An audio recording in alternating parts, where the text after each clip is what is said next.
So you're come to this place, you're like, what is Aha healing? Why that name? So I'll tell you a little bit about the roots of this story. So Aha healing was really in my love of Oprah as a kid. She kept saying, have an aha moment. And at first I thought she said Ahava, which is the Hebrew word to give love, which I found out, decades later. But when she said, have an aha moment, I thought, well, what does she mean? And more importantly, how do I get one? Can I order it up in a Sears catalog? I'll take an aha now, please.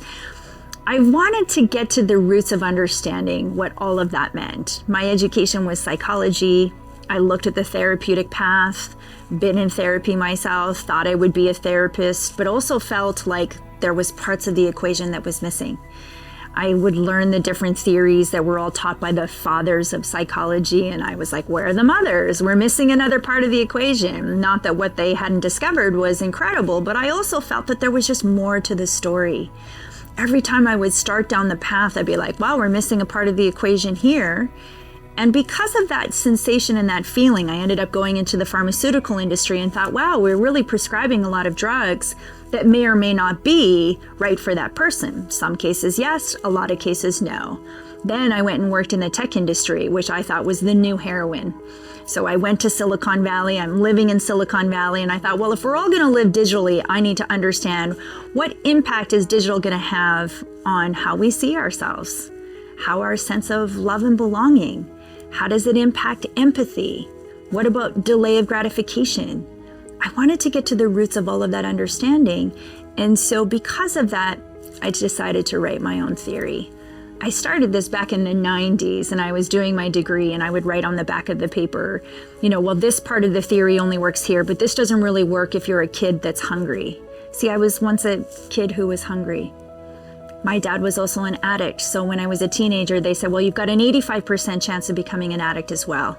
So I started to go into all of these programs to prevent my ultimate fate. And each time I was in these programs, I was like, well, this sucks. This is kind of a life sentence. Isn't there another part of the equation? This whole search to understand the other piece of the equation is what led me to writing this theory. It took 25 years to write the theory. In the last 12 years, I've worked with all kinds of clients, from the most rich and famous to those that are in recovery. I've really seen the gamut. And what I discovered was this: 99.9% of the world has a pain point before their 10th birthday. It's unavoidable. In fact, maybe it's by design. Maybe that's the adventure that we're meant to take. It doesn't matter if your parents stayed married and you grew up not in these places of need like I did, wondering when we were going to eat next. But maybe it's more subtle than that. When we think about pain and trauma, we always think it needs to be blunt force. So therefore, we discredit much of the things that are far more subtle than that. Essentially, an early pain point is the first time that turned on that ego voice. And that ego voice said to you that you weren't worthy of love. The second thing that happened when you had your big P, we call it the big P here at AHA, is you discovered that your codependency became a real thing. Now, we think of codependence as it relates to alcoholics or addicts, but actually codependency is our first human addiction. It's when we say, oh, if I change myself to fit into this mold, then I can have love and belonging. So we start to do that so often, we actually forget who we really are. So we may people please, or we may think that we're the victim of our circumstances. The third thing that happens when we experience that early pain point, it sets your EKG in motion. Not that of the heart, although really is of the heart. But this is what you start to attract into your life. And then you bury it. See, this is what happens after the pain is so intense before our 10th birthday. We bury it. And it gets pushed further and further and further, and it goes back into our subconscious. I wanted to get to that core root, that canister of pain, that place that you threw to the bottom of the ocean of the self. I thought, well, can I draw a map? And if I could draw a map and I could open up this canister, what would it say? What would be in it? What treasure did I leave for myself? This theory of AHA healing took this long to write. I looked at 12 different academic theories and 30 different therapeutic processes. I wanted to design my own. So I pulled a little of this, a little of that, threw it all in a pot, and then I wanted to make 12 steps in 3 phases.